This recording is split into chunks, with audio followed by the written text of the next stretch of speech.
This is the story of one city and two blitzes, of 1940 and 2020. 1940, the year of impending invasion. 2020,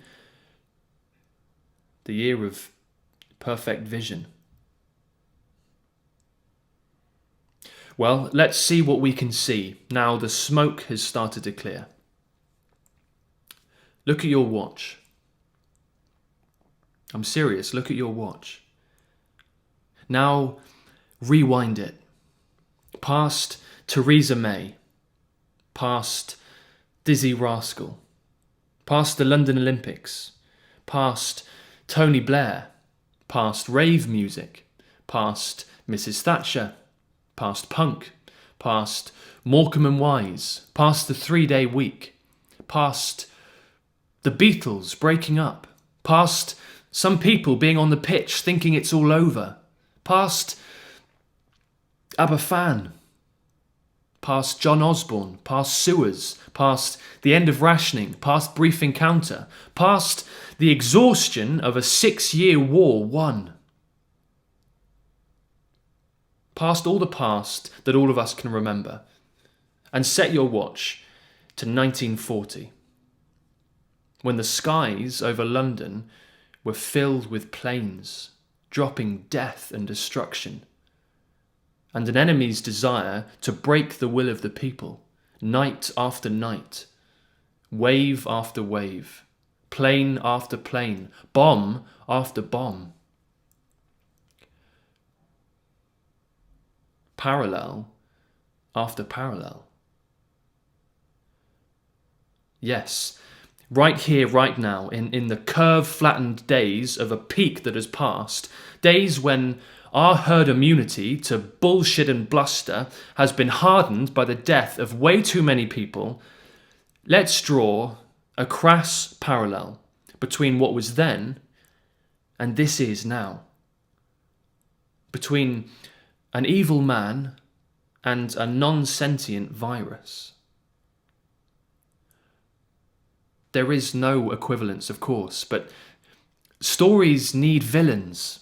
And we always build villains on the bones of the villains who've gone before. And London is full of bones, if you only know where to look.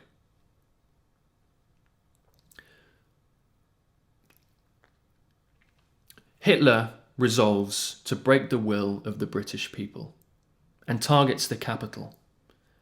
Night after night, wave after wave, plane after plane, bomb after bomb. But London is London. And London is full of Londoners. And we are a stubborn bunch of fools and heroes. And we decide that on the whole, we'd rather not have our will broken. We'll build shelters in our homes and gardens. We'll camp out, crammed together on underground station platforms. We'll hold our children close. While buildings fall, while rubble burns, while jackbooted death kicks down doors and seizes our fellow citizens, our fellow Londoners. But when the all clear sounds, when the dust settles,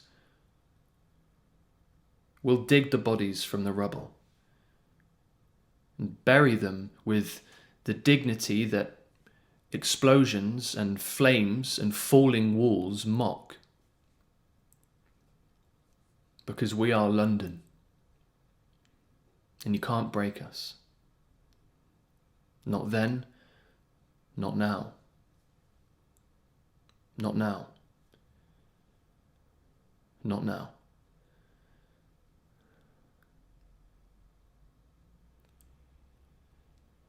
Not now.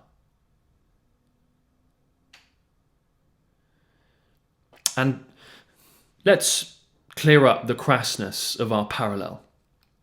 At the height of the Blitz, in the 4 weeks leading to the 4th of October 1940, 4,677 people were killed by bombs in London. At the height of the virus, In the 4 weeks leading to the 24th of April 2020, 5,901 people were killed by COVID-19 in London. Virus 1, Hitler 0. You see, this time round, the air raid siren wasn't a wail that rent the air, but 7 words. Stay home, protect the NHS, save lives. And we did. We did stay home, but it was already too late. What's the good of sounding a warning after the bombs have already landed, and all we're really doing is waiting for them to explode?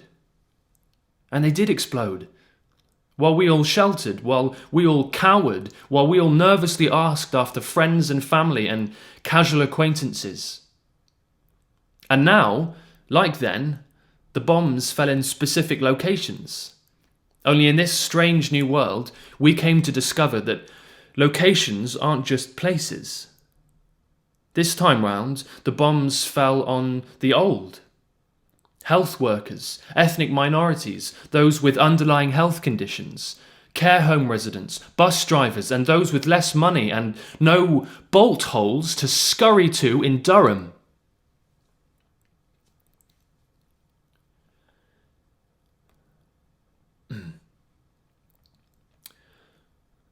It's all quiet now. No more bombs are falling. We survey the damage, well, the damage we can see.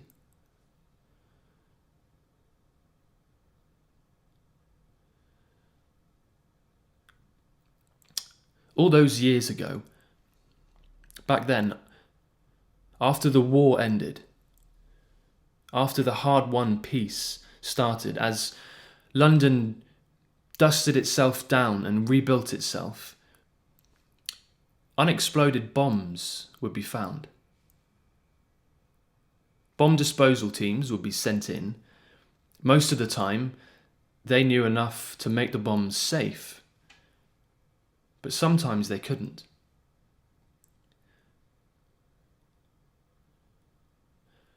You don't think that's going to happen now? You don't think the virus has left unexploded bombs buried deep in the fabric of the city? Economic, societal, emotional, psychological bombs just waiting to explode.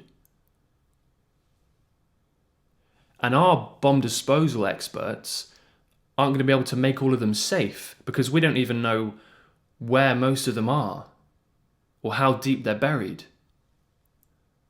And we don't know how they will explode or when.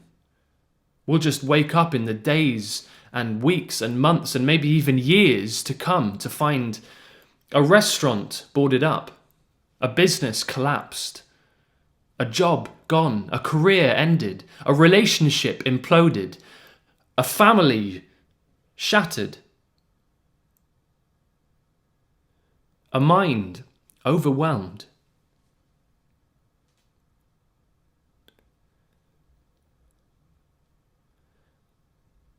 You see, the truth is,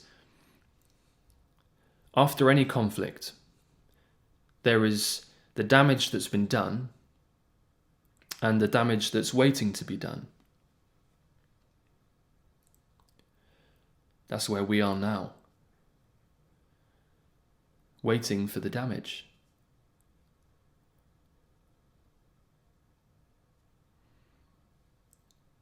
But this is London. And we are a stubborn bunch of fools and heroes. We will find ways to process the pain, to look it in the eye, to say to it in our own particular vernacular, jog on.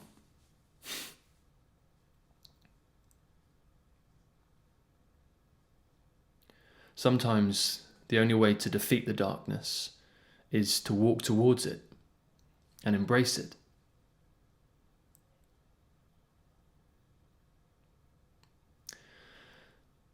In 1940, after an air raid siren, the ARP stations would send stretcher parties out to recover the injured and the trapped and to rescue the bodies, or as much of the bodies as they could find. One of those stations was on the Strand, a Delphi station. There were theatres on the Strand too, and some of those who volunteered at Adelphi station were from that world. In a scrapbook recently found, there is a lyric written by one Ronald Fuller, written on the 28th of October 1940.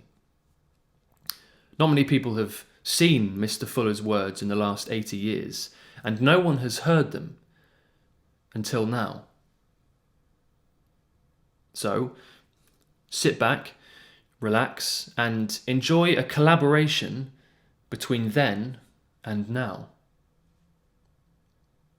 Ladies and gentlemen, boys and girls, the great city of London presents A Shrouding We Will Go.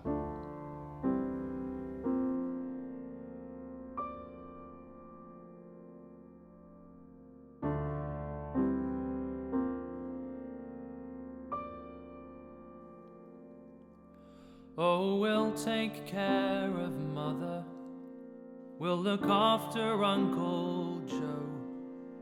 Every little rag in a canvas bag, for a shrouding we will go.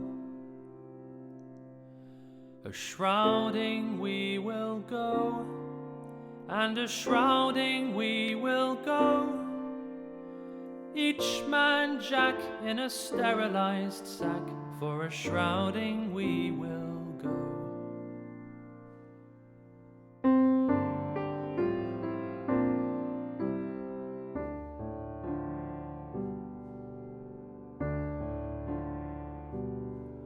You will not mind the maggots, dear. You will not heed the dark. You will not worry if your head's in Surrey and your leg's in Finsbury Park. You'll have all the time to dream, dear, your yesterdays again. When 7 foot deep at last you sleep and the clay's your counterpane, you won't make a lovely corpse, dear. You won't look nice when you're dead, with a smudge where you once had a face, dear, and a whacking great hole in your head. There's only sleep to be thankful for, and nothing of which to be proud. When we tuck you up tight and wish you good night and leave you all snug in your shroud. Don't you worry over Bill, dear. We'll never let him know that one of your legs was scrambled eggs and the other one tied in a bow. You can't guess what you'll look like, dear. You don't know how you'll smell. Nobody will see but the ARP. You can trust them not to tell. And this is the end of it all, dear. There'll be no more bombs or blast. Everything is gone but a mess of blood and bone, and the candles snuffed out at last. And all that once was you, dear,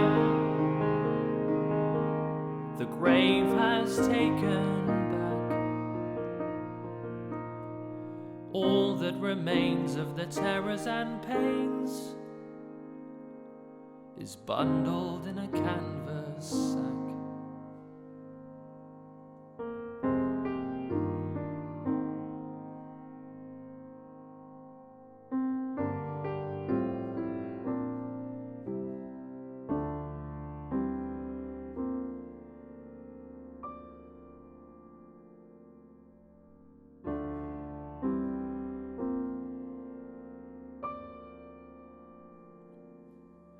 We'll pick up mangled Mabel, we'll pack up Auntie Flo, and carefully we'll knot 'em in a canvas top and bottom. For a shrouding we will go.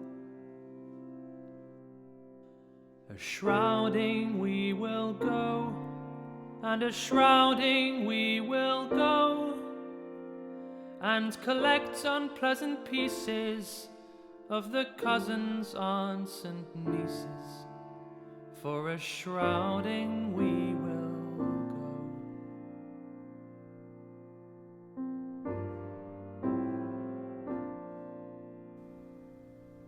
That was then. This is now. And this is London. And London will dance again. We will dream underneath the arches. We will watch the sun set on Waterloo. We will live by the river. And we will fix up and look sharp. And when the air raid siren wails again to sound the all clear, we will watch to see who runs for cover.